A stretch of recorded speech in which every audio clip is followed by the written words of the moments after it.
हो सर पे काले काले बाल होरी लगा के सर पे काले काले बाल होरी लगा के होरी लगा के होरी लगा के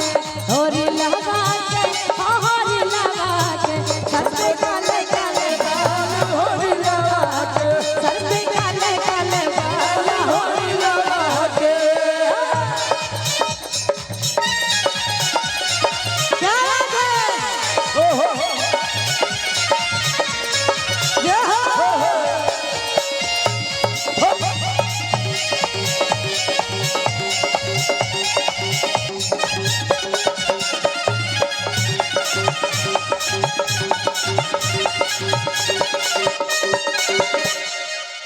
और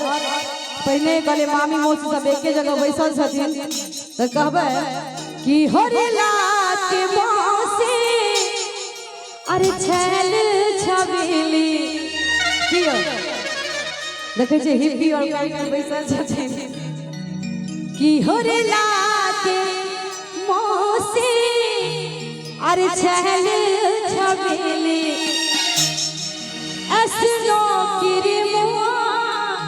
अरे मारे कीली और मौसा जी से हो बगल में बैसल छथिन देखो मामा मौसी या मौसा के लगन ताली बजा हो मौसा होवे दिलदार होरी लगा के मौसा होवे दिलदार होरी लगा के सर पे काले काले बाल होरी लगा के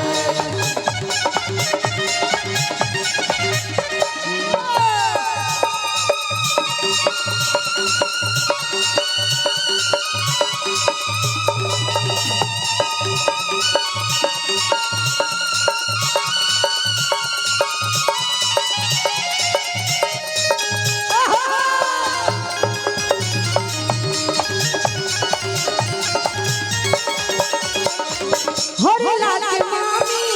बड़ी रंगीले होरिला के मामी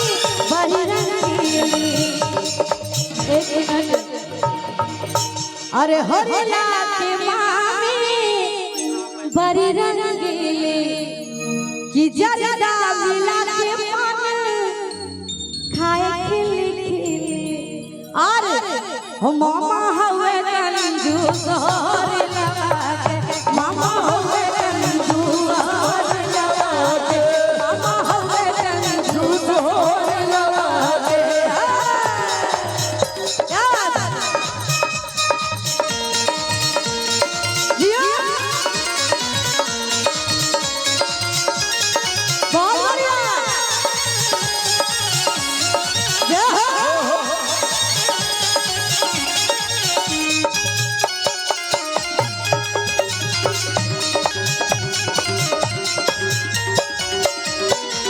होरिला के नानी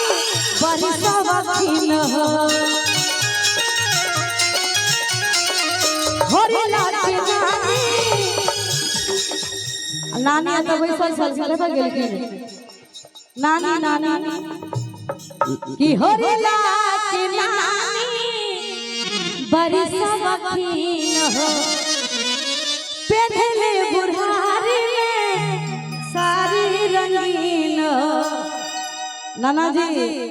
कि नाना हमें रंगदार बड़ा सुंदर मुस्की मारे जाती नाना जी एक बार ताली बजा दो नाना नानी के लिए हो नाना हमें दिलदार होरी लगा नाना हमें दिलदार होरी लगा नाना हमें दिलदार होरी लगा सर पे काले काले बाल होरी लगा सर पे काले काले बाल होरी लगा सबसे काले काले बाल होरी लगा सबसे काले